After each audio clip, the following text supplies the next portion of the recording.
না, ছাত্ররা নতুন রাজনৈতিক দল করবে এটা আমরা সবসময় ওয়েলকাম করছি, কোনো অসুবিধা নেই। তারা দল করতে চান, দেশের জন্য নতুন কিছু দিতে চান তরুণ সমাজ, এটা আমরা সবসময় স্বাগতম জানাই। তবে এখনও ওনারা কিন্তু দল করেননি, মানে দলটা এখনও রেজিস্টার্ড হয়নি, 1 নম্বর। 2 নম্বর হলো আমার ব্যক্তিগত ধারণা মতে ওনারা এখন কিন্তু মা বাবার কোলে হাত ধরে হাঁটছেন। তো এখন এক সময় ওনারা হাত ছেড়ে দিয়ে নিজের পায়ে হাঁটবেন, তারপরে মা বাবা থাকবেন না, সকলের মতো সমানতালে মাঠে থাকবেন, তখন ওনাদেরকে মূল্যায়ন করা যাবে কীরকম মূল্য হবে।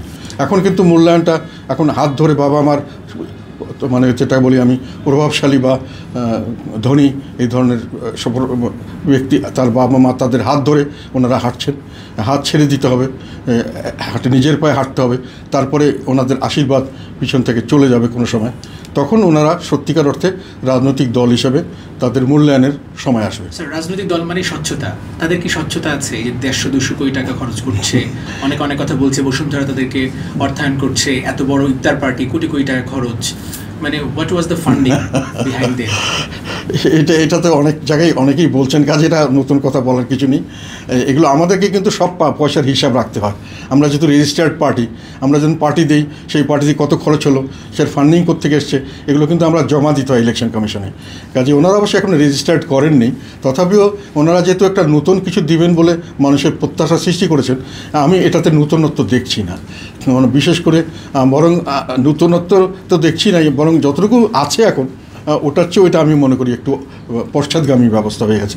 যে ওনারা ফান্ডিং, একটা বড় ইম্পর্টেন্ট ফ্যাক্টর হলো ফান্ডিং। পৃথিবীর যে কোনো দেশে ফান্ডিং করলে তার হিসাব দিতে হয়, এবং ফান্ডিংটা কেন দিল, কোথায় দিল, কীভাবে আসলো এবং কীভাবে ব্যবহার হলো, এগুলো জিনিস নিয়ে একটা হিসাব রাখতে হয়। কেননা মানি অ্যান্ড মাসল পাওয়ার, এগুলো হলো নির্বাচনকে কলুষিত করার সবচেয়ে বড় জিনিস। কাজেই মানি অ্যান্ড মাসল পাওয়ার রাজনীতিকে কলুষিত করাও একটা বড় জিনিস, যেটার কারণেই কিন্তু আমাদের দেশে এত সমস্যা।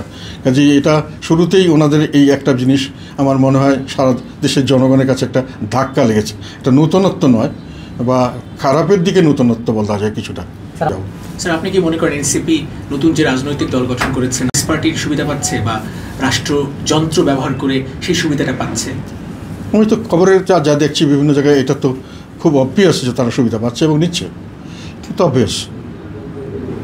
সেটা দিয়ে তো আর আমি মনে করি এটা নিয়ে প্রশ্ন করারই কিছু নেই, কারণ it is so obvious, everybody knows it. Social মিডিয়ায় এটা নিয়ে প্রচুর লেখালেখি হচ্ছে। এখন তো আজকালকার দিনে সোশ্যাল মিডিয়া এত অ্যাক্টিভ, মানে সকলের সামনে মোবাইল ফোন, সবাই সবখানে ভিডিও করতে পারে, এখানে গোপন করার খুব কঠিন কোনো কিছু।